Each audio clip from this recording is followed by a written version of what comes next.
저는 한때 그림을 그리던 소년이었습니다.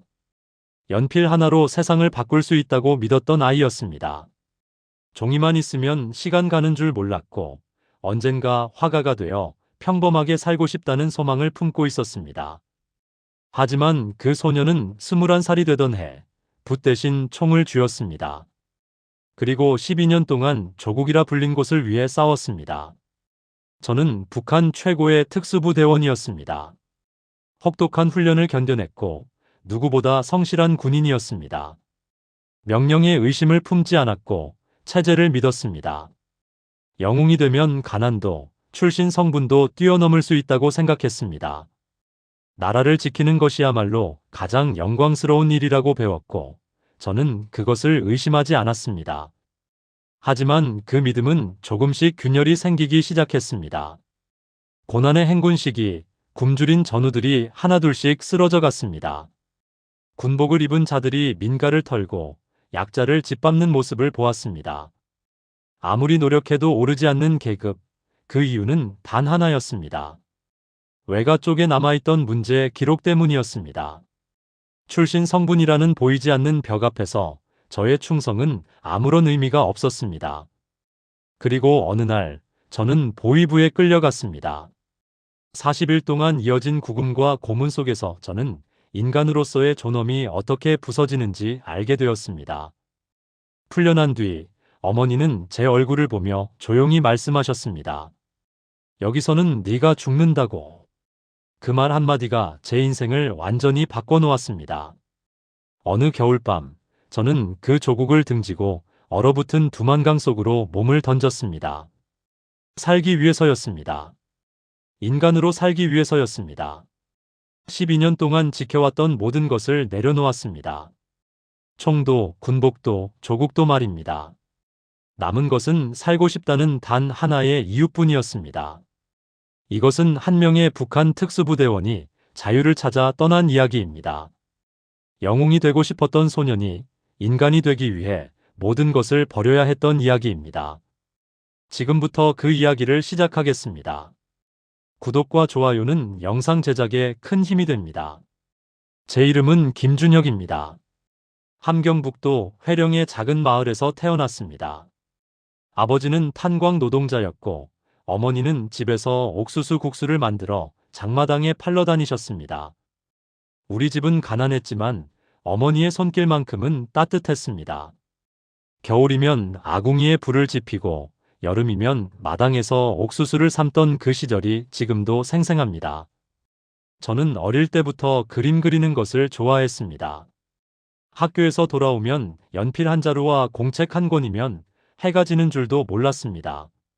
산 너머로 지는 해를 그리고 마을 어귀의 느티나무를 그리고 어머니의 연모습을 그렸습니다. 선생님은 제게 재능이 있다고 말씀하셨습니다. 언젠가 평양의 미술대학에 가면 좋겠다고도 하셨습니다. 하지만 그것은 꿈일 뿐이었습니다. 우리 집안의 출신 성분은 그다지 좋지 않았습니다. 외할아버지가 해방 전에 지주의 집에서 일했다는 기록이 남아 있었고 그것은 3대가 지나도록 우리 가족을 따라다녔습니다. 아버지는 그래서 탄광에서 일할 수밖에 없었고 저 역시 좋은 학교에 갈 수 없었습니다. 15살이 되던 해 아버지가 탄광 사고로 돌아가셨습니다. 갱도가 무너지면 12명의 노동자가 함께 매몰되었습니다. 국가에서는 영웅 칭호를 주었지만 보상은 없었습니다. 어머니는 그날부터 더 많은 국수를 만들어야 했고 저는 학교를 그만두고 장마당에서 짐을 날라야 했습니다. 그림을 그릴 시간은 점점 사라졌습니다. 배가 고팠고 추웠고 힘들었습니다. 하지만 가끔 밤이 되면 촛불을 켜고 작은 종이에 그림을 그렸습니다. 아버지의 얼굴을 돌아가시기 전 마지막으로 웃으시던 모습을 그렸습니다. 그림을 그리는 동안만큼은 배고픔도 추위도 잊을 수 있었습니다. 19살이 되던 해봄, 마을에 군 입대 선전대가 찾아왔습니다. 붉은 완장을 찬 청년들이 광장에 모인 주민들 앞에서 외쳤습니다. 조국을 지키는 것이야말로 가장 영광스러운 일이라고, 인민군에 입대하면 출신 성분과 상관없이 능력으로 평가받을 수 있다고 말했습니다. 그날 밤 저는 어머니께 말씀드렸습니다. 군대에 가고 싶다고, 특수부대에 지원하고 싶다고 말씀드렸습니다. 어머니는 한참을 말없이 제 얼굴을 바라보셨습니다. 그리고 천천히 고개를 끄덕이셨습니다. 어머니는 아셨던 것 같습니다. 이곳에서 저에게 남은 선택지가 그것밖에 없다는 것을 말입니다. 입대 전날 밤, 저는 마지막으로 그림을 그렸습니다. 어머니의 얼굴을, 우리 집 마당을, 느티나무를 그렸습니다. 그리고 그 그림들을 모두 태웠습니다. 이제 더 이상 화가를 꿈꾸는 소년이 아니었습니다. 강해져야 했습니다. 출신 성분을 뛰어넘을 만큼 강해져야 했습니다. 영웅이 되어야 했습니다. 21살이 되던 해봄, 저는 특수부대 입대 통지서를 받았습니다. 어머니는 제 손을 꼭 잡으시며 말씀하셨습니다. 살아서 돌아오라고, 꼭 살아서 돌아오라고 말씀하셨습니다. 저는 약속드렸습니다. 꼭 살아서 돌아오겠다고, 영웅이 되어 돌아오겠다고 약속드렸습니다. 그때의 저는 몰랐습니다. 그 약속이 얼마나 지키기 어려운 것인지, 그리고 영웅이 되는 것보다 인간으로 사는 것이 얼마나 힘든 일인지 말입니다. 하지만 그 모든 것을 알게 되기까지는 아직 12년이라는 시간이 남아 있었습니다. 특수부대 훈련소에 도착한 첫날, 저는 제가 얼마나 순진했는지 깨달았습니다. 영웅이 되는 길은 생각했던 것보다 훨씬 가혹했습니다. 훈련소는 함경북도 깊은 산속에 위치해 있었고, 그곳에서의 생활은 지옥 그 자체였습니다. 새벽 5시에 일어나 10km를 뛰었습니다. 아침 식사는 옥수수밥 한 공기와 소금국이 전부였습니다. 오전에는 사격 훈련, 오후에는 격투 훈련, 저녁에는 행군 훈련이 이어졌습니다. 밤이 되면 몸이 부서질 것 같았지만 잠들 시간조차 충분하지 않았습니다. 교관들은 우리를 인간이 아닌 무기로 만들고자 했습니다. 감정을 버리라고, 고통을 느끼지 말라고, 오직 명령에만 복종하라고 가르쳤습니다. 잘못을 하면 기합이 떨어졌고, 기합 도중에 쓰러지는 동기들도 있었습니다. 하지만 아무도 포기하지 않았습니다. 아니, 포기할 수 없었습니다. 포기하는 순간 낙인이 찍혀 평생 감시 대상이 되기 때문이었습니다. 첫 달 100명이었던 훈련병은 80명으로 줄었습니다. 어떤 이들은 훈련 도중 다쳤고, 어떤 이들은 견디지 못하고 도망쳤다가 붙잡혀왔습니다. 도망친 훈련병들은 공개 처벌을 받았고, 우리는 그것을 지켜봐야 했습니다. 그것은 본보기였습니다. 이곳에서 벗어날 수 있는 길은 오직 완벽하게 훈련을 마치는 것뿐이라는 메시지였습니다. 저는 살아남기 위해 최선을 다했습니다. 누구보다 빨리 뛰었고, 누구보다 정확하게 쏘았고, 누구보다 강하게 싸웠습니다. 밤마다 몸은 비명을 질렀지만 이를 악물고 버텼습니다. 이것을 견뎌내면 출신 성분을 뛰어넘을 수 있다고, 영웅이 될 수 있다고 스스로를 다독였습니다. 훈련 3개월째, 우리는 겨울 산악 훈련에 투입되었습니다. 영하 30도의 날씨 속에서 10일 동안 산속에서 생존해야 하는 훈련이었습니다. 식량은 최소한만 지급되었고, 우리는 나무 뿌리를 캐먹고 눈을 녹여 마셨습니다. 동상에 걸린 동기들의 발가락이 까맣게 변했고, 어떤 이는 그 자리에서 쓰러져 다시 일어나지 못했습니다. 그 훈련에서 저는 생명의 소중함보다 임무의 중요성을 배웠습니다.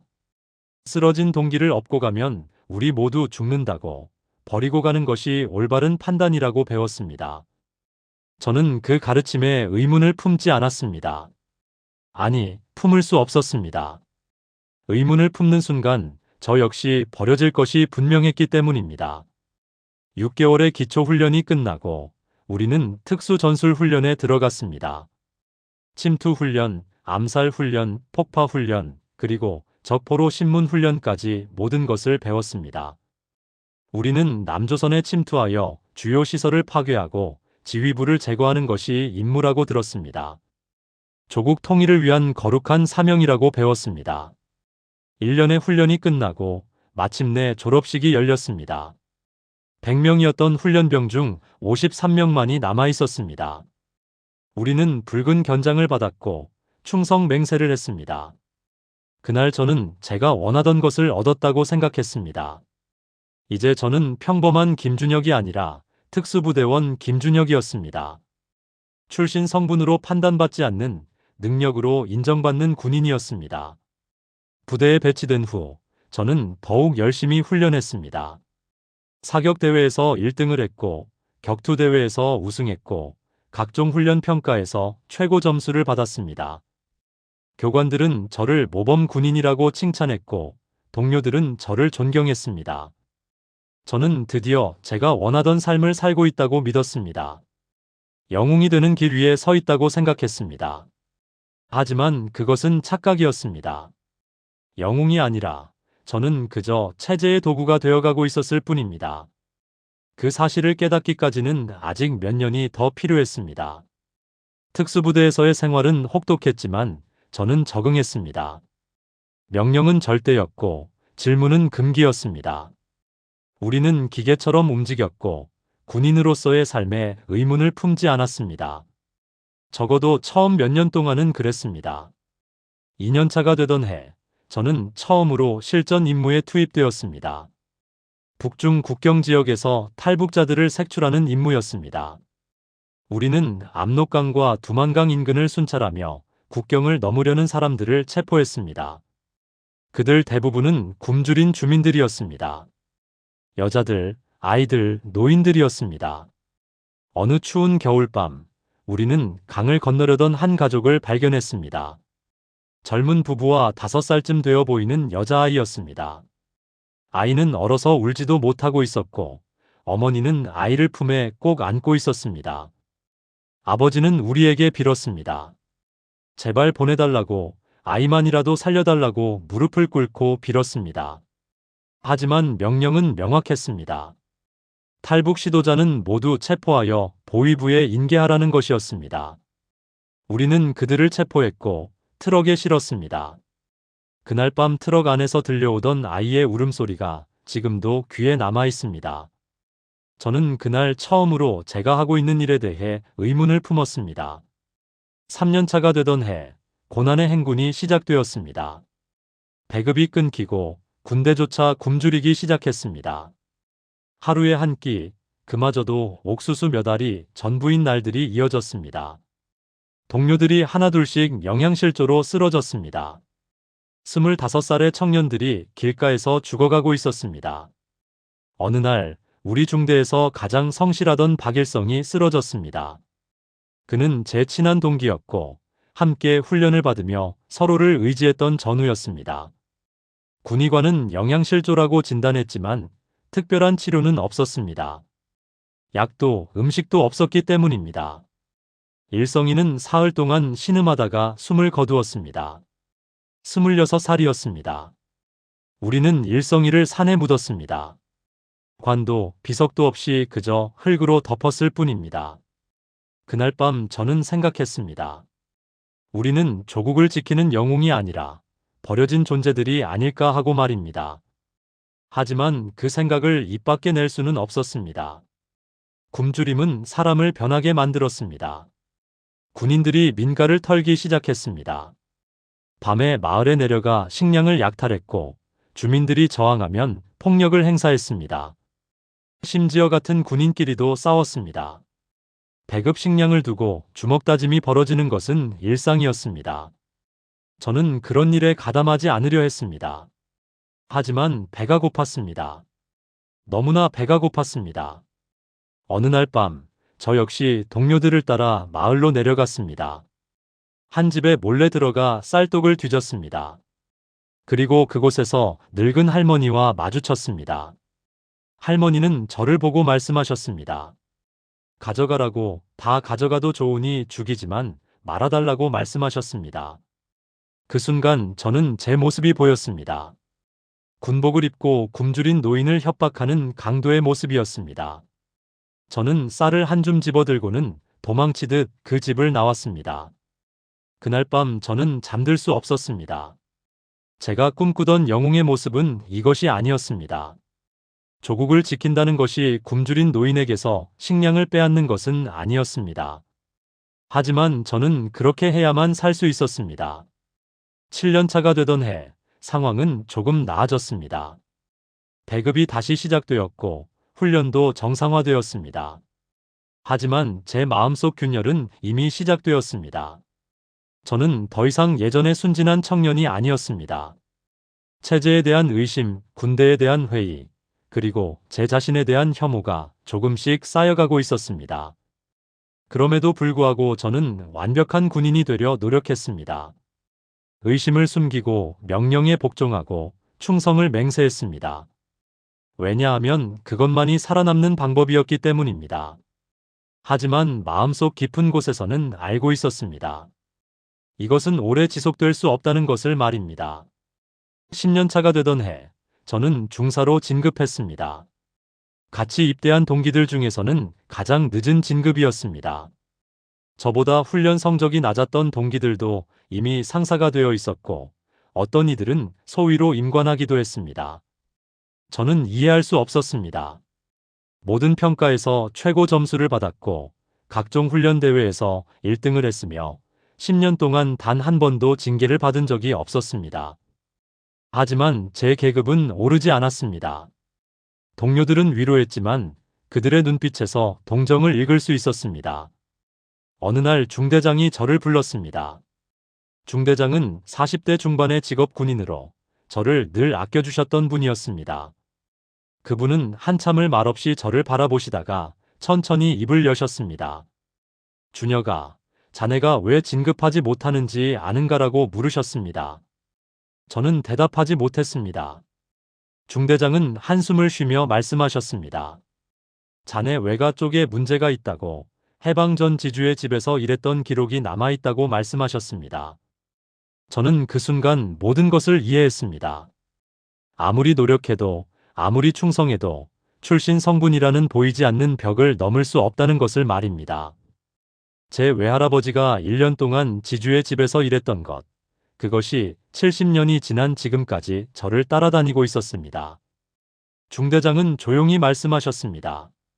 최선을 다해 싸워주겠지만 약속은 할 수 없다고, 이것은 중대장의 권한 밖의 문제라고 말씀하셨습니다. 저는 경례를 하고 나왔습니다. 복도를 걸으며 주먹을 쥐었습니다. 분노가 치밀어 올랐습니다. 그날 밤 저는 훈련장으로 나가 샌드백을 쳤습니다. 주먹이 피투성이가 될 때까지 쳤습니다. 10년입니다. 10년 동안 제 모든 것을 바쳤습니다. 청춘을, 꿈을, 인간성을 모두 바쳤습니다. 하지만 그 모든 것이 출신 성분 앞에서는 무의미했습니다. 다음 날부터 저는 변했습니다. 더 이상 모범 군인이 되려 하지 않았습니다. 명령에는 복종했지만 열정은 사라졌습니다.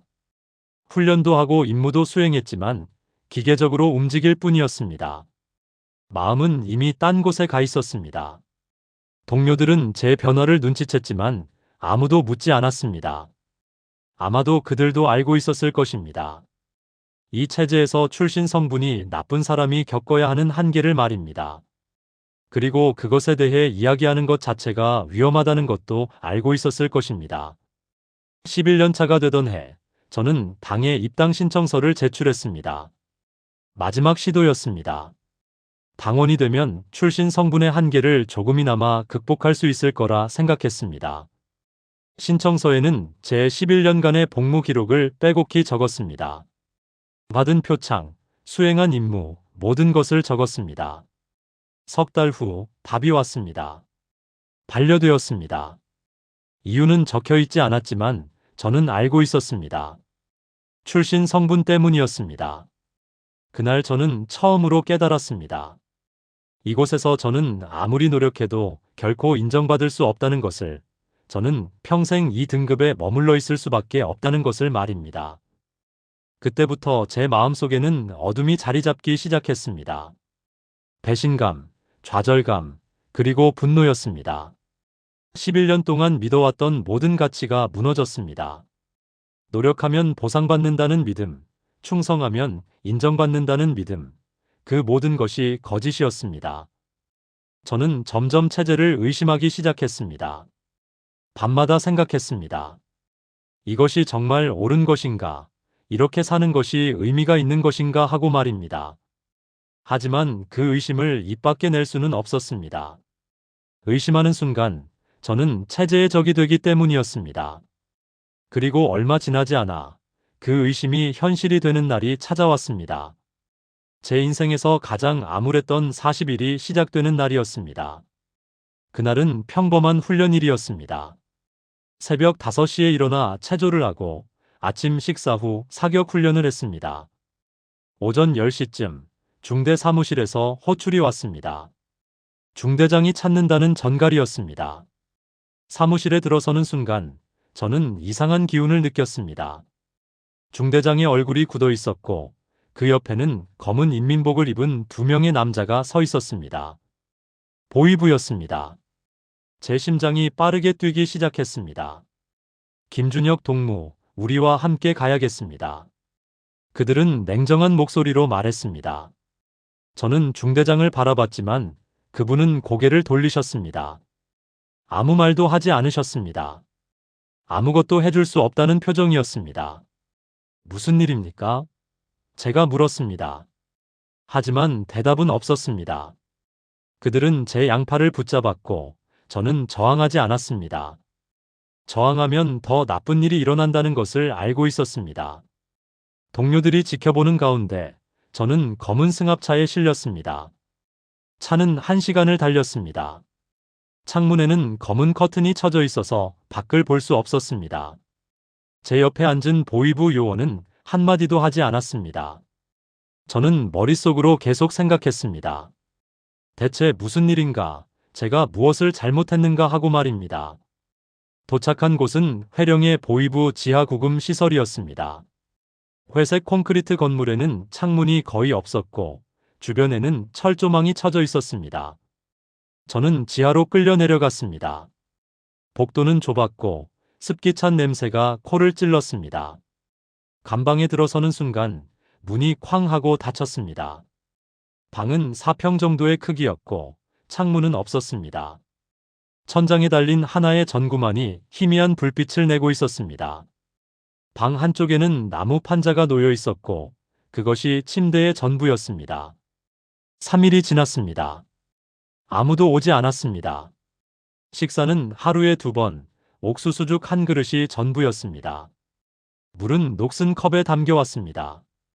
저는 혼자 방에 갇혀 시간을 세웠습니다. 하지만 지하라 해가 보이지 않아 시간 감각이 점점 사라졌습니다. 나흘째 되는 날, 드디어 신문이 시작되었습니다. 2명의 보위부 요원이 저를 신문실로 데려갔습니다. 방 중앙에는 쇠로 만든 의자가 있었고 그 앞에는 책상이 놓여 있었습니다. 책상 뒤에는 50대쯤 되어 보이는 남자가 앉아 있었습니다. 김준혁, 자네는 남조선 영상물을 유통한 혐의를 받고 있네. 그가 말했습니다. 저는 깜짝 놀랐습니다. 남조선 영상물? 저는 그런 것을 본 적도 유통한 적도 없었습니다.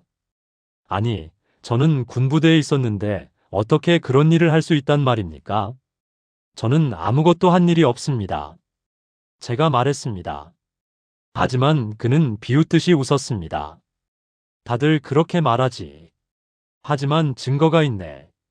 자네 고향 마을에서 남조선 드라마가 유통되었고 자네 어머니가 그것을 본 적이 있다는 증언이 있네.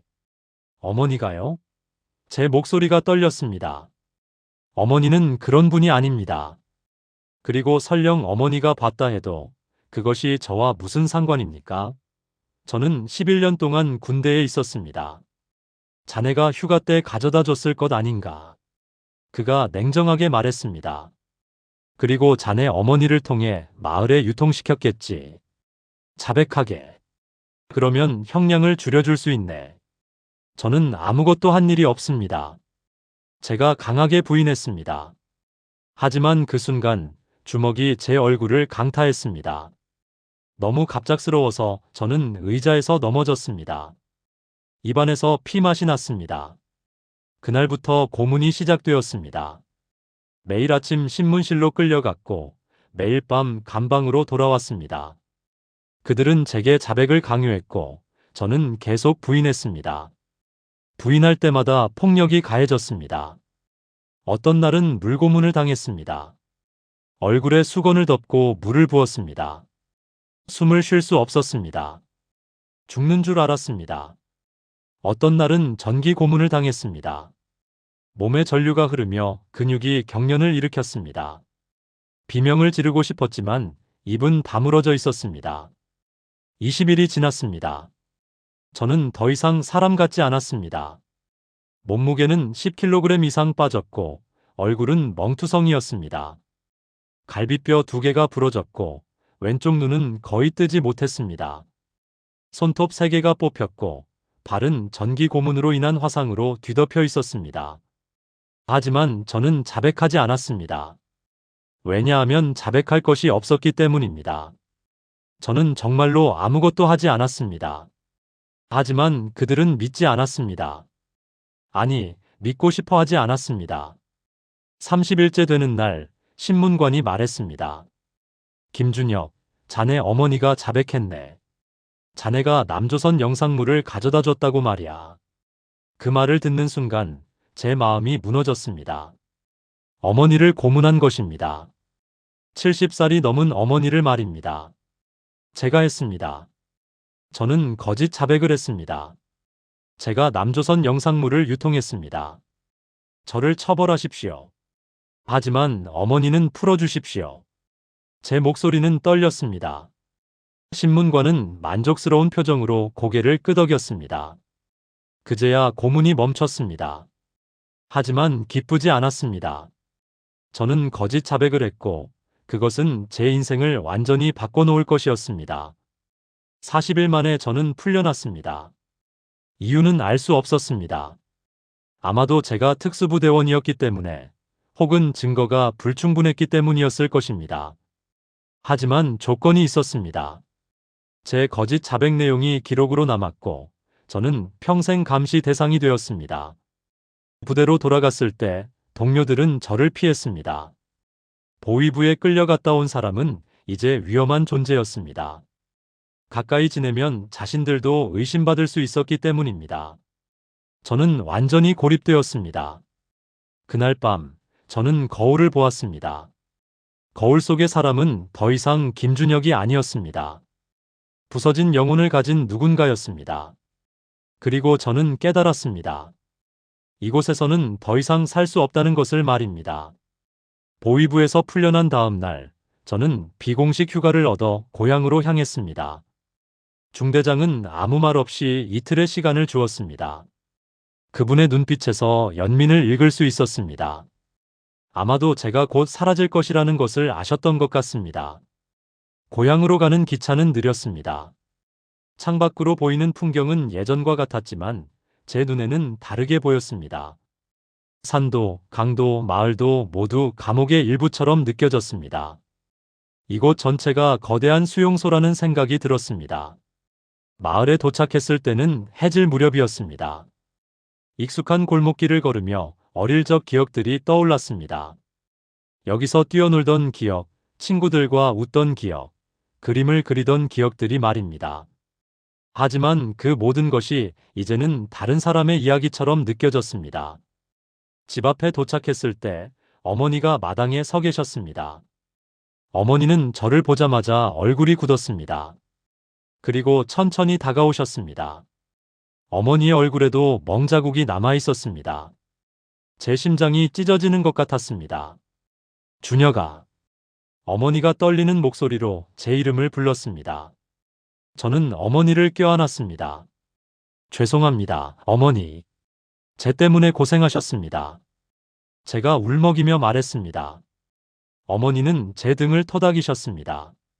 괜찮다고, 네가 무사해서 다행이라고 말씀하셨습니다. 그날 밤 우리는 오랜만에 함께 저녁을 먹었습니다. 어머니가 준비해 주신 옥수수밥과 김치찌개였습니다. 평범한 음식이었지만 보위부 감방에서 먹던 것과는 천지 차이였습니다. 저는 눈물을 참으며 밥을 먹었습니다. 식사 후 어머니와 마당에 앉았습니다. 하늘에는 별이 가득했습니다. 어머니는 한참을 하늘을 바라보시다가 입을 여셨습니다. 준혁아, 나는 네가 행복하길 바랐단다. 화가가 되어 그림을 그리며 평범하게 살기를 바랐지. 하지만 이 땅에서는 그것도 허락되지 않는구나. 어머니의 목소리는 슬펐습니다. 저는 대답하지 못했습니다. 어머니는 계속 말씀하셨습니다. 네 아버지도 그랬단다. 성실하게 일했지만 결국 탄광에서 죽었어. 출신 성분 때문에 다른 길을 갈 수 없었거든. 나는 너만큼은 다르기를 바랐는데 결국 너도 같은 길을 걷고 있구나. 어머니, 저는 괜찮습니다. 제가 말했습니다. 하지만 어머니는 고개를 저으셨습니다. 괜찮지 않아, 준혁아. 너는 이미 부서져 있어. 내 눈빛을 보면 알 수 있단다. 너는 더 이상 예전의 준혁이가 아니야. 그 말이 맞았습니다. 저는 더 이상 예전의 저가 아니었습니다. 11년 동안 군대가 저를 바꿔놓았고 40일의 고문이 저를 완전히 부숴놓았습니다. 이제 남은 것은 공허함 뿐이었습니다. 어머니는 제 손을 꼭 잡으셨습니다. 그리고 낮은 목소리로 말씀하셨습니다. 준혁아, 여기서는 너가 죽는다. 천천히 고통스럽게 죽는단다. 출신 성분이 나쁜 사람은 아무리 노력해도 인정받을 수 없어. 너는 평생 의심받고 감시받고 억압받으며 살아야 해. 어머니, 무슨 말씀을? 제가 놀라서 말했습니다. 하지만 어머니는 제 말을 끊으셨습니다. 나는 알아, 준혁아. 나도 평생 그렇게 살았으니까. 내 아버지도 그렇게 살다 갔고. 이제 너도 같은 길을 가고 있어. 하지만 나는 그것을 원하지 않아. 그날 밤 어머니는 처음으로 탈북에 대해 이야기하셨습니다. 조심스럽게 아주 낮은 목소리로 말씀하셨습니다. 마을에서 몇몇 사람들이 강을 건넜다고, 중국으로 갔다고, 그리고 일부는 남조선까지 갔다고 말씀하셨습니다. 저는 충격을 받았습니다. 탈북이라는 단어는 입에 담는 것조차 위험한 것이었습니다. 하지만 어머니는 계속 말씀하셨습니다. 나는 늙었지만 너는 아직 젊어. 너는 다른 곳에서 새로운 삶을 살 수 있어. 여기서 죽기보다는 그쪽이 나아. 어머니를 두고 갈 수 없습니다. 제가 말했습니다. 어머니 혼자 어떻게 사십니까? 그리고 제가 탈북하면 어머니가 처벌받을 것입니다. 저는 그럴 수 없습니다. 어머니는 미소 지으셨습니다. 슬픈 미소였습니다. 나는 괜찮아, 준혁아. 나는 이미 늙었고 남은 인생도 얼마 없어. 하지만 너는 달라. 너는 아직 살아야 해. 인간답게 자유롭게 살아야 한단다. 저는 울었습니다. 어머니 앞에서 33세 나이에도 어린아이처럼 울었습니다. 11년 동안 참아왔던 모든 것이 터져나왔습니다. 분노도, 좌절도, 슬픔도 모두 눈물이 되어 흘러나왔습니다. 어머니는 제를 껴안고 등을 토닥이셨습니다. 그리고 말씀하셨습니다. 울어라, 준혁아. 마음껏 울어라. 그리고 결정해라. 여기서 죽을 것인지 아니면 살기 위해 떠날 것인지 말이야. 그날 밤 저는 잠들지 못했습니다. 어머니의 말씀이 계속 머릿속을 맴돌았습니다. 여기서는 너가 죽는다. 그 말이 사실이라는 것을 저도 알고 있었습니다. 보위부 기록에 오른 사람은 평생 감시받습니다. 언제든 다시 끌려갈 수 있습니다. 새벽녘, 저는 결심했습니다. 떠나기로 했습니다. 어머니를 두고 가는 것은 평생의 죄책감이 될 것입니다. 하지만 여기 남아 천천히 죽는 것보다는 나았습니다. 어머니도 그것을 원하셨습니다. 다음 날 아침, 저는 어머니께 말씀드렸습니다. 떠나겠다고, 강을 건너겠다고 말씀드렸습니다. 어머니는 울지 않으셨습니다. 대신 제 얼굴을 한참 바라보시며 기억하려 하셨습니다. 그리고 조용히 말씀하셨습니다. 잘 가거라, 내 아들아. 그리고 잊지 말아라. 너는 자유로워질 자격이 있는 사람이란 것을. 부대로 돌아가는 길, 저는 뒤를 돌아보았습니다. 어머니가 대문 앞에 서서 저를 바라보고 계셨습니다. 작고 늙은 모습이었지만 저에게는 세상에서 가장 위대한 분이었습니다. 저는 마음속으로 약속했습니다.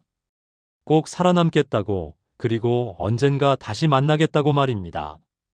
부대로 돌아온 후, 저는 탈북 계획을 세우기 시작했습니다. 조심스럽게, 아주 조심스럽게 말입니다. 한 번의 실수도 용납되지 않았습니다. 실패하면 죽음이었습니다. 특수부대원이라는 제 경력이 도움이 되었습니다. 저는 국경 지역의 지형을 잘 알고 있었습니다. 어디에 초소가 있는지, 순찰 경로가 어떻게 되는지, 감시 카메라가 어디에 설치되어 있는지 모두 알고 있었습니다. 아이러니하게도 탈북자를 잡기 위한 훈련이 이제는 제 탈출을 돕고 있었습니다. 2주 동안 저는 정보를 모았습니다. 순찰 시간표를 외우고 경비병들의 습관을 파악하고 강의 수위와 유속을 계산했습니다. 12월 중순, 강이 완전히 얼기 전에 건너야 했습니다. 완전히 얼면 발자국이 남고 봄이 되면 해빙기라 위험했습니다. 탈출 날짜를 12월 15일로 정했습니다. 그날은 달이 없는 밤이었고 날씨 예보에 따르면 구름이 많아 어둠이 짙을 것이었습니다. 또한 그날은 토요일이라 경비병들의 경계가 조금 느슨해질 것이었습니다. 문제는 부대를 빠져나가는 것이었습니다. 무단 이탈은 즉시 발각됩니다. 하지만 저에게는 한 가지 방법이 있었습니다. 주말 외출증을 받는 것이었습니다. 보위부에 끌려갔다 온 후로는 외출증을 받기 어려웠지만 중대장님께 솔직하게 부탁드렸습니다. 중대장님, 고향에 계신 어머니를 뵙고 싶습니다. 마지막으로 한 번만 다녀오겠습니다. 제가 말씀드렸습니다. 중대장은 제 얼굴을 한참 바라보셨습니다. 그분은 아셨던 것 같습니다. 제가 무엇을 하려는지 말입니다. 이틀을 주겠네. 중대장이 말씀하셨습니다. 하지만 준혁, 명심하게. 자네가 어떤 선택을 하든 그것은 자네 인생이네. 나는 아무것도 보지 못했고 아무것도 듣지 못했네. 그분의 눈빛에서 작별 인사를 읽을 수 있었습니다. 12월 14일 저녁, 저는 부대를 나섰습니다. 가진 것은 군복과 배낭 하나뿐이었습니다. 배낭에는 며칠치 식량, 물병, 성냥, 그리고 어머니의 사진 한 장을 넣었습니다. 다른 것은 아무것도 가져가지 않았습니다. 짐은 적을수록 좋았습니다. 회령까지는 버스를 타고 갔습니다. 버스 안에는 사람들이 많았습니다. 장마당에 다녀오는 아줌마들, 일을 마치고 돌아가는 노동자들, 학교를 마치고 집으로 가는 학생들이었습니다. 모두 평범한 일상을 살고 있었습니다. 하지만 저는 그 일상을 포기하고 떠나는 중이었습니다. 회령에 도착한 것은 밤 9시였습니다. 저는 강 근처의 한 폐가에 숨어 시간을 기다렸습니다. 탈출 시간은 새벽 3시, 경비 교대 시간이었습니다. 교대 시간에는 20분 정도 공백이 생깁니다. 그 시간을 노려야 했습니다. 폐가에서 기다리는 동안 저는 어머니를 생각했습니다. 지금쯤 어머니는 무엇을 하고 계실까? 혹시 제가 떠날 것을 아시고 잠 못 이루고 계신 것은 아닐까? 저는 배낭에서 어머니 사진을 꺼내 보았습니다.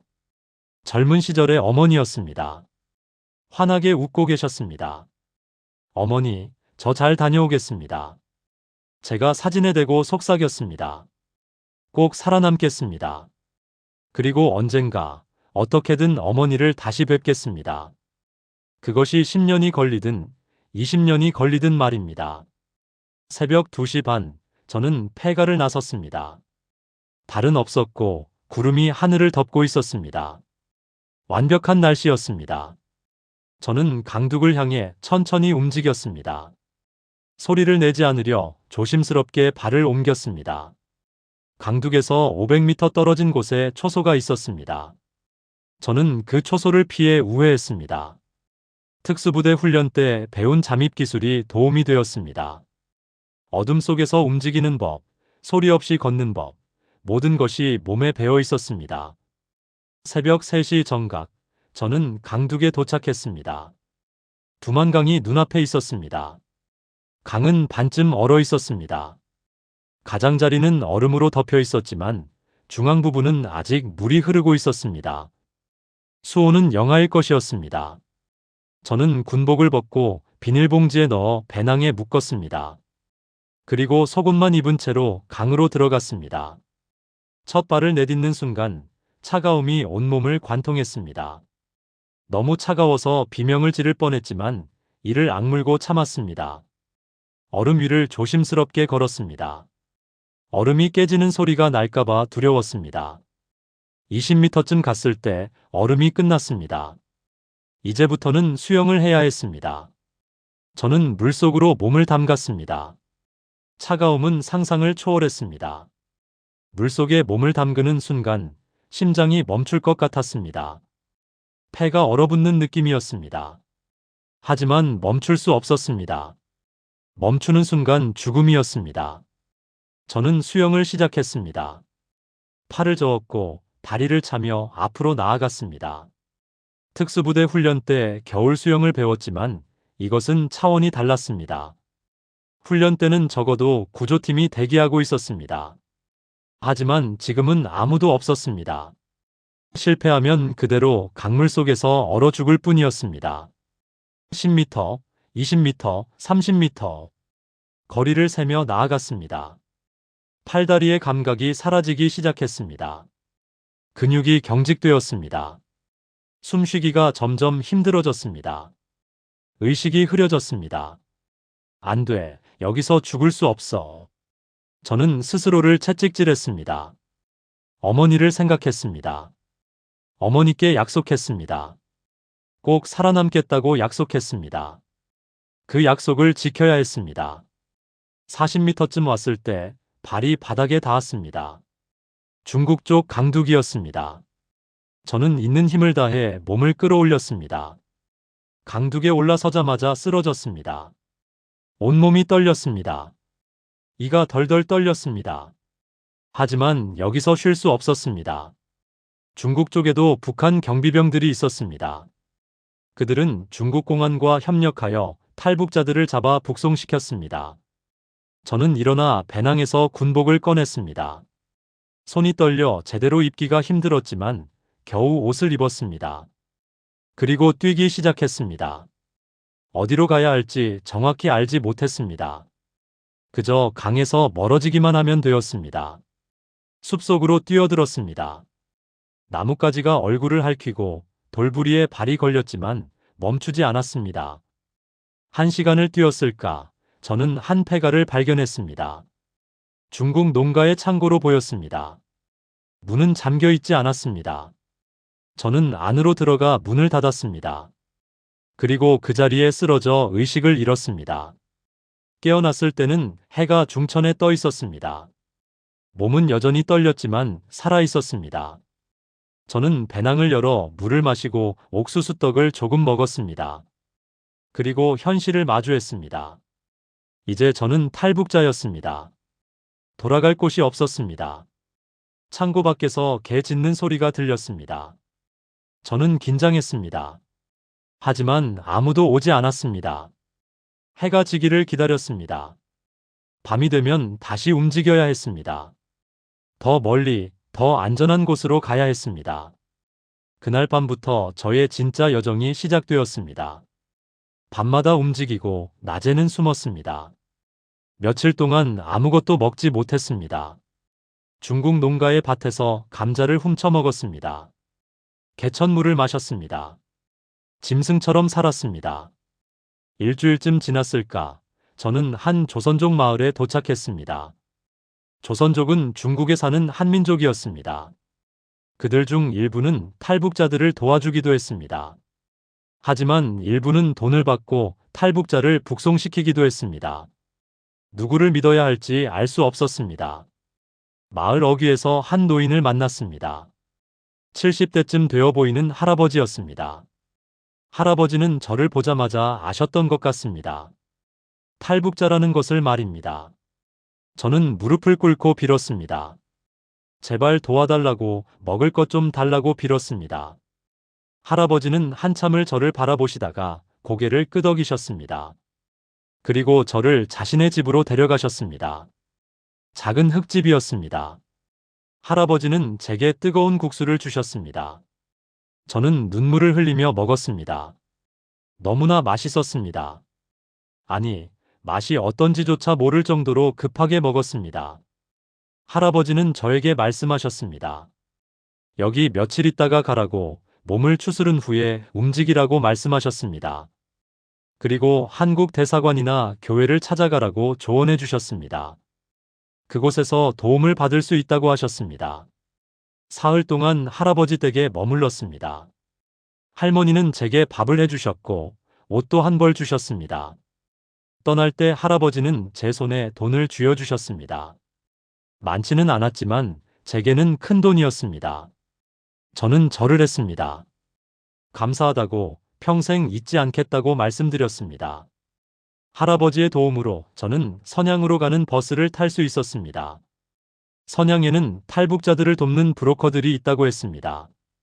물론 위험했습니다. 브로커 중에는 사기꾼도 많았고 공안에 신고하는 자들도 있었습니다. 하지만 다른 방법이 없었습니다. 버스 안에서 저는 창밖을 바라봤습니다. 중국의 풍경이 펼쳐졌습니다. 높은 건물들, 포장된 도로, 달리는 자동차들. 북한과는 완전히 다른 세상이었습니다. 이곳 사람들은 배고프지 않은 것 같았습니다. 거리를 걷는 사람들의 얼굴에는 여유가 있었습니다. 선양에 도착한 것은 저녁 때였습니다. 거대한 도시였습니다. 어디로 가야 할지 막막했습니다. 저는 할아버지께서 알려주신 주소를 찾아갔습니다. 한 교회의 주소였습니다. 교회에서 탈북자들을 돕는다고 하셨습니다. 교회는 작은 건물이었습니다. 간판도 없었습니다. 저는 문을 두드렸습니다. 한참 후에 문이 열렸습니다. 40대쯤 되어 보이는 남자가 나왔습니다. 그는 저를 보자마자 빠르게 안으로 끌어들였습니다. 북에서 오셨습니까? 그가 물었습니다. 저는 고개를 끄덕였습니다. 그는 안심하라는 표정을 지었습니다. 여기는 안전합니다. 우리가 도와드리겠습니다. 그의 말에 저는 무너졌습니다. 긴장이 풀리자 눈물이 쏟아졌습니다. 그날부터 저는 그 교회의 지하실에 숨어 지냈습니다. 그곳에는 저 말고도 5명의 탈북자가 더 있었습니다. 젊은 여성 2, 중년 남성 2, 그리고 10대 소년 1명이었습니다. 우리는 서로의 이야기를 나눴습니다. 모두 지옥 같은 이야기들이었습니다. 교회 목사님은 우리에게 설명했습니다. 한국으로 가는 방법은 2가지라고 했습니다. 하나는 한국 대사관으로 가는 것, 다른 하나는 제3국을 거쳐가는 것이었습니다. 대사관으로 가는 것이 안전했지만 중국 공안의 감시가 심해 어려웠습니다. 제3국 루트는 위험했지만 성공 확률이 높았습니다. 우리는 제3국 루트를 선택했습니다. 몽골을 거쳐 한국으로 가는 길이었습니다. 위험했지만 다른 방법이 없었습니다. 브로커 비용은 1인당 3,000달러였습니다. 저는 돈이 없었습니다. 하지만 목사님이 말씀하셨습니다. 먼저 가고 한국에 도착한 후에 갚으면 된다고 하셨습니다. 2달을 기다렸습니다. 그동안 교회 지하실에서 숨어 지냈습니다. 밖에 나갈 수 없었습니다. 공안에 발각되면 북송이었습니다. 북송되면 정치범 수용 소행이었습니다. 죽음보다 더한 운명이었습니다. 2월 중순, 드디어 출발 날이 왔습니다. 밤 11시, 트럭 한 대가 교회 뒤편에 도착했습니다. 우리 6명은 트럭 짐칸에 올라탔습니다. 짐칸 바닥에는 과일 상자들이 쌓여 있었고 우리는 그 사이에 숨었습니다. 숨쉬기가 힘들었지만 참아야 했습니다. 트럭은 밤새 달렸습니다. 어디로 가는지 알 수 없었습니다. 몇 번인가 멈췄습니다. 검문소였습니다. 경찰의 목소리가 들렸습니다. 심장이 터질 것 같았습니다. 하지만 트럭은 무사히 통과했습니다. 브로커가 뇌물을 줬던 것 같습니다. 다음 날 저녁, 트럭이 멈췄습니다. 짐칸 문이 열렸습니다. 브로커가 말했습니다. 내리시오. 우리는 내렸습니다. 그곳은 어떤 산속이었습니다. 주변에는 아무것도 보이지 않았습니다. 여기서부터 걸어야 합니다. 브로커가 말했습니다. 저 산을 넘으면 몽골입니다. 국경 철조망을 넘어야 합니다. 경비병이 있지만 이 시간에는 순찰을 안 합니다. 빨리 움직이십시오. 우리는 산을 오르기 시작했습니다. 어두웠고 추웠고 힘들었습니다. 10대 소년은 중간에 쓰러졌습니다. 중년 남성 한 분이 소년을 업었습니다. 우리는 서로를 도우며 올라갔습니다. 3시간을 올랐을까 철조망이 보였습니다. 브로커가 펜치로 철조망을 끊었습니다. 빨리 넘어가라고 재촉했습니다. 우리는 하나씩 철조망을 넘었습니다. 제가 마지막이었습니다.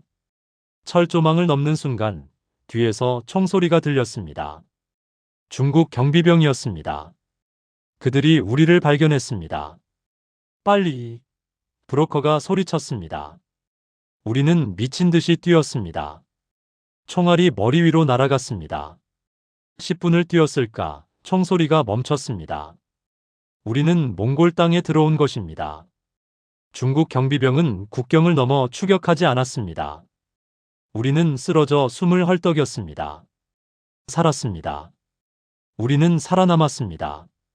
몽골에서의 시간은 또 다른 시련이었습니다. 브로커는 우리를 울란바토르의 한 안가로 데려갔습니다. 그곳에서 우리는 한국 대사관에 연락할 수 있었습니다. 대사관 직원이 왔고 우리의 신원을 확인했습니다. 한 달 후 우리는 비행기를 탔습니다. 생전 처음 타는 비행기였습니다. 이륙하는 순간 무서웠지만 동시에 신기했습니다. 구름 위로 날아올랐습니다. 창밖을 보며 생각했습니다. 정말로 자유를 향해 날아가고 있구나 하고 말입니다. 인천공항에 도착한 것은 2022년 4월 23일이었습니다.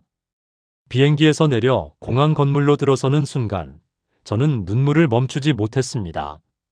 자유의 땅이었습니다. 더 이상 도망칠 필요가 없는 곳이었습니다. 국정원에서 조사를 받았습니다. 3개월 동안 이어진 조사였습니다. 제 신원을 확인하고 탈북 과정을 조사했습니다. 특수부대 출신이라는 점 때문에 조사가 더 까다로웠습니다. 하지만 저는 모든 것을 솔직하게 이야기했습니다. 조사가 끝나고 하나원에 입소했습니다. 하나원은 탈북민들이 한국 사회에 적응할 수 있도록 돕는 교육기관이었습니다. 3달 동안 한국어, 한국 사회, 취업 교육 등을 받았습니다. 처음에는 모든 것이 낯설었습니다. 사람들이 자유롭게 말하는 것, 정부를 비판해도 잡혀가지 않는 것, 인터넷으로 무엇이든 검색할 수 있는 것, 모든 것이 신기했습니다. 동시에 혼란스러웠습니다. 33년 동안 배워왔던 가치관이 완전히 뒤집혔기 때문입니다. 하나원을 수료하고 저는 서울에 정착했습니다. 정부에서 지원해주는 작은 원룸을 얻었습니다. 생전 처음으로 제 이름으로 된 집이 생겼습니다. 첫날 밤, 저는 방 한가운데 앉아 울었습니다. 행복해서 우는 것인지 슬퍼서 우는 것인지 알 수 없었습니다. 일자리를 찾아야 했습니다. 하지만 쉽지 않았습니다. 탈북민이라는 사실, 특수부대 출신이라는 경력, 그리고 40대 중반이라는 나이가 모두 불리하게 작용했습니다. 수십 곳에 지원했지만 번번이 떨어졌습니다. 6개월 후 한 물류회사에서 일자리를 얻었습니다. 하루 종일 짐을 나르는 일이었습니다. 힘들었지만 불평하지 않았습니다. 일을 할 수 있다는 것, 돈을 벌 수 있다는 것, 그것만으로도 감사했습니다. 1년쯤 지났을 때 저는 변화를 느꼈습니다. 한국 사회에 조금씩 적응하고 있었습니다. 사람들과 대화하는 것이 자연스러워졌고 지하철을 타는 것도 익숙해졌습니다. 편의점에서 물건을 사는 것도, 은행에서 업무를 보는 것도 이제는 어렵지 않았습니다. 하지만 밤이 되면 여전히 악몽을 꾸었습니다. 보이부 감방에 갇혀있는 꿈, 두만강을 건너다 익사하는 꿈, 어머니가 고문당하는 꿈을 꾸었습니다. 식은땀을 흘리며 깨어나면 한참을 멍하니 앉아 있었습니다. 2년이 지났습니다. 저는 물류회사를 그만두고 작은 식당에 취직했습니다. 주방 보조였지만 요리를 배울 수 있었습니다. 주방장님은 좋은 분이었습니다. 저의 사정을 알고도 따뜻하게 대해주셨습니다. 요리를 가르쳐 주시며 말씀하셨습니다. 손에 익으면 독립할 수도 있다고 하셨습니다. 3년째 되던 해, 저는 작은 결심을 했습니다. 어릴 적 꿈이었던 그림을 다시 그리기로 했습니다. 퇴근 후 집에서 조금씩 그리기 시작했습니다. 처음에는 어색했습니다. 20년 만에 잡는 연필이었습니다. 하지만 조금씩 손에 감각이 돌아왔습니다. 제가 그린 것은 제 이야기였습니다. 북한에서의 삶, 특수부대에서의 경험, 탈북의 여정, 그리고 자유를 찾은 순간들을 그렸습니다. 그림을 그리는 동안 저는 치유되는 느낌을 받았습니다. 트라우마가 조금씩 그림으로 흘러나갔습니다. 4년째, 저는 처음으로 제 그림을 전시할 기회를 얻었습니다. 작은 갤러리였지만 제게는 큰 의미였습니다. 전시 제목은 자유를 향한 여정이었습니다. 20점의 그림이 벽에 걸렸습니다. 전시 개막일, 많은 사람이 왔습니다. 그들은 제 그림을 보며 울었고, 질문했고, 공감해 주었습니다. 어떤 분은 말씀하셨습니다. 당신의 용기가 존경스럽다고, 당신의 이야기를 들려줘서 감사하다고 말씀하셨습니다. 그날 저는 깨달았습니다. 제가 겪은 고통이 무의미하지 않았다는 것을, 그 고통을 나누는 것이 다른 사람들에게 희망을 줄 수 있다는 것을 말입니다. 저는 더 이상 피해자가 아니었습니다. 생존자였고 증언자였습니다. 5년째, 저는 탈북민 지원단체에서 자원봉사를 시작했습니다. 새로 온 탈북민들에게 제 경험을 나누고 한국 사회 적응을 도왔습니다. 그들의 눈빛에서 제가 느꼈던 두려움과 혼란을 보았습니다. 저는 그들에게 말해 주었습니다. 괜찮다고, 시간이 걸리지만 적응할 수 있다고, 여기서는 노력하면 보상받을 수 있다고 말해 주었습니다. 지금은 2025년입니다. 제가 탈북한 지 3년이 지났습니다. 저는 여전히 작은 원룸에 살고 있지만 이제는 제 공간이 편안합니다. 식당 일도 계속하고 있고 주말에는 그림을 그립니다. 가끔 대학교나 단체에서 강연 요청이 오면 제 이야기를 나눕니다. 완벽하지는 않습니다. 여전히 악몽을 꾸고 큰 소리에 놀라고 군복 입은 사람을 보면 긴장합니다. 트라우마는 쉽게 사라지지 않습니다. 하지만 이전보다는 나아졌습니다. 조금씩 천천히 치유되고 있습니다. 가장 큰 아픔은 어머니입니다. 어머니를 두고 온 것은 평생의 죄책감입니다. 밤마다 어머니를 생각합니다. 지금 어떻게 지내시는지, 건강하신지, 제 때문에 고생하시는 것은 아닌지 걱정됩니다. 연락할 방법이 없습니다. 북한에 전화하면 어머니가 위험해집니다. 하지만 저는 희망을 버리지 않습니다. 언젠가 어떻게든 어머니를 다시 만날 수 있을 거라 믿습니다. 통일이 되든 다른 방법이 생기든 반드시 다시 만날 것입니다. 그때까지 저는 최선을 다해 살 것입니다. 어머니께서 자랑스러워 하실 만한 사람이 될 것입니다. 지금 저는 서울의 한 카페에 앉아 있습니다. 창밖으로 사람들이 자유롭게 오가는 모습이 보입니다. 웃으며 대화하고 커피를 마시고 일상을 살아갑니다. 북한에서는 상상할 수 없었던 평범한 풍경입니다. 가끔 저는 생각합니다. 제가 한 선택이 옳았는지 말입니다. 어머니를 두고 온 것, 조국을 떠난 것, 모든 것을 버린 것이 옳았는지 자문합니다. 쉽게 답할 수 없는 질문입니다. 하지만 한 가지는 확실합니다. 저는 이제 자유롭습니다. 제 생각을 말할 수 있고, 제 선택을 할 수 있고, 제 인생을 살 수 있습니다. 출신 성분에 얽매이지 않고, 감시받지 않고, 두려워하지 않고 살 수 있습니다. 물론 자유에는 대가가 따릅니다. 외로움, 죄책감, 트라우마, 그리고 적응의 어려움이 있습니다. 하지만 그럼에도 불구하고 저는 이 선택을 후회하지 않습니다. 왜냐하면 여기서는 제가 인간으로 살 수 있기 때문입니다. 북한에서 저는 김준혁이라는 개인이 아니었습니다. 출신 성분의 희생자였고 체제의 도구였고 번호였습니다. 하지만 여기서는 김준혁입니다. 꿈을 꿀 수 있고 실패할 수 있고 다시 시작할 수 있는 한 명의 인간입니다. 이 이야기를 듣고 계신 여러분께 전하고 싶은 말이 있습니다. 자유는 공짜가 아닙니다. 누군가는 목숨을 걸고 얻어야 하는 것입니다. 여러분이 당연하게 누리는 자유, 그것이 얼마나 소중한 것인지 잊지 말아주세요. 그리고 북한에 남아있는 2,500만 명의 사람들을 기억해 주세요. 그들도 여러분과 같은 인간입니다. 꿈을 꾸고 싶어하고 사랑하고 싶어하고 자유롭게 살고 싶어하는 사람들입니다. 하지만 그들은 태어난 곳 때문에 그 권리를 빼앗겼습니다. 저는 오늘도 그림을 그립니다. 북쪽 하늘을 바라보며 어머니를 생각하고 언젠가 다시 만날 날을 꿈꿉니다.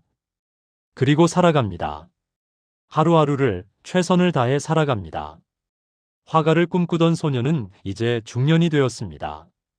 많은 것을 잃었고 많은 것을 배웠습니다. 그리고 깨달았습니다. 진짜 영웅은 권력을 가진 자가 아니라 자유를 위해 싸운 자라는 것을, 진짜 용기는 총을 드는 것이 아니라 인간으로 살기 위해 모든 것을 버리는 것이라는 것을 말입니다. 이것이 제 이야기입니다. 한 명의 북한 특수부대원이 자유를 찾아 떠난 여정입니다. 끝까지 들어주셔서 감사합니다.